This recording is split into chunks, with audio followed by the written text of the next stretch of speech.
और इसलिए मैं उस रेफरेंस के आधार पर बात कर रहा हूं।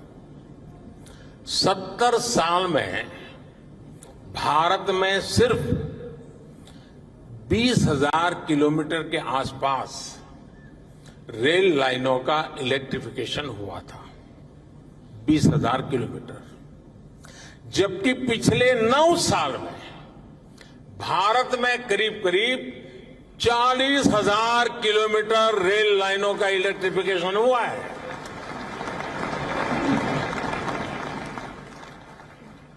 दो 2014 से पहले हमारे देश में हर महीने सिर्फ 600 मीटर, किलोमीटर मत समझना,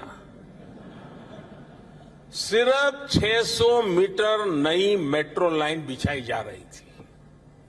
आज भारत में हर महीने 6 किलोमीटर नई मेट्रो लाइन का काम पूरा हो रहा है।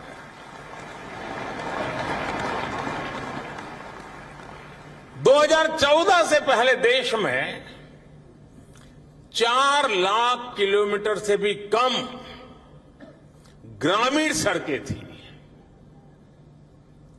आज देश में 7.25 लाख किलोमीटर से भी ज्यादा ग्रामीण सड़कें हैं। 2014 से पहले देश में करीब करीब 70 के आसपास ही हमारे एयरपोर्ट थे, 70। आज देश में एयरपोर्ट्स की संख्या भी बढ़कर 150 के आसपास पहुंच रही है। 2014 से पहले देश में सिटी गैस डिस्ट्रीब्यूशन सिस्टम भी सिर्फ 60 शहरों में था, 60। अब देश में सिटी गैस डिस्ट्रीब्यूशन सिस्टम 600 से भी ज्यादा शहरों में पहुंच गया है। साथियों, बदलता हुआ भारत आज पुरानी चुनौतियों को समाप्त करते हुए आगे बढ़ रहा है। हम समस्याओं के स्थायी समाधान पर, परमानेंट सॉल्यूशन पर जोर दे रहे हैं। और इसका एक उदाहरण पीएम गति शक्ति नेशनल मास्टर प्लान भी है। यहां उद्योग जगत के साथी बैठे, मैं चाहूंगा कि आप जाकर उस पोर्टल को देखिए। देश में रेल, रोड जैसे फिजिकल इंफ्रास्ट्रक्चर के लिए, स्कूल बनाने हो, हॉस्पिटल बनाने हो, ऐसे सोशल इंफ्रास्ट्रक्चर के लिए पीएम गति शक्ति नेशनल मास्टर प्लान एक बहुत बड़ा गेम चेंजर साबित होने जा रहा है।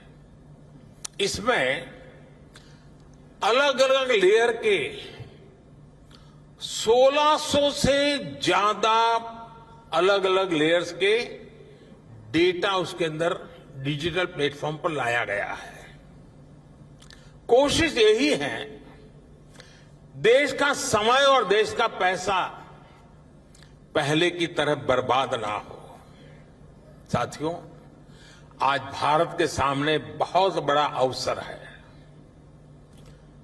आज से 100 साल पहले, मैं पिछली शताब्दी की बात कर रहा हूं, आज से 100 साल पहले जब भारत आजादी की जंग लड़ रहा था, तो वो पिछली शताब्दी का तीसरा दशक मैं आपका ध्यान आकर्षित करना चाहता हूं। 1923, 1930 का वो कालखंड याद कीजिए। पिछली शताब्दी का तीसरा दशक भारत की आजादी के लिए बहुत अहम था। इसी प्रकार 21वीं सदी का ये तीसरा दशक भी उतना ही महत्वपूर्ण है। पिछली शताब्दी के तीसरे दशक में ललक थी, लक्ष्य था स्वराज्य का। आज लक्ष्य है समृद्ध भारत का, विकसित भारत बनाने का। उस तीसरे दशक में देश आजादी के लिए निकल पड़ा था। देश के कोने कोने से आजादी की गूंज सुनाई देती थी।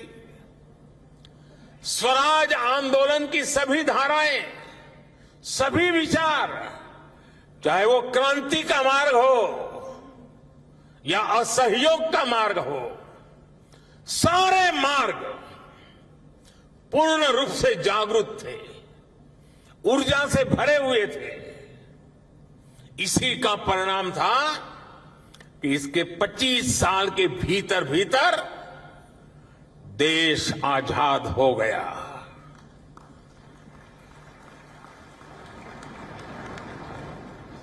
आजादी का हमारा सपना साकार हुआ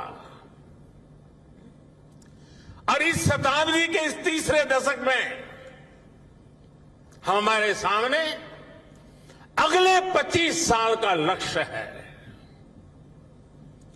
हम समर्थ भारत का सपना लेकर, विकसित भारत का सपना लेकर निकल पड़े हैं। So that was the Indian Prime Minister Narendra Modi there speaking at the venue that he inaugurated for the upcoming G20 summit. The new International Exhibition cum Convention Centre, or the IECC, is of course located in the New Delhi's Pragati Maidan area.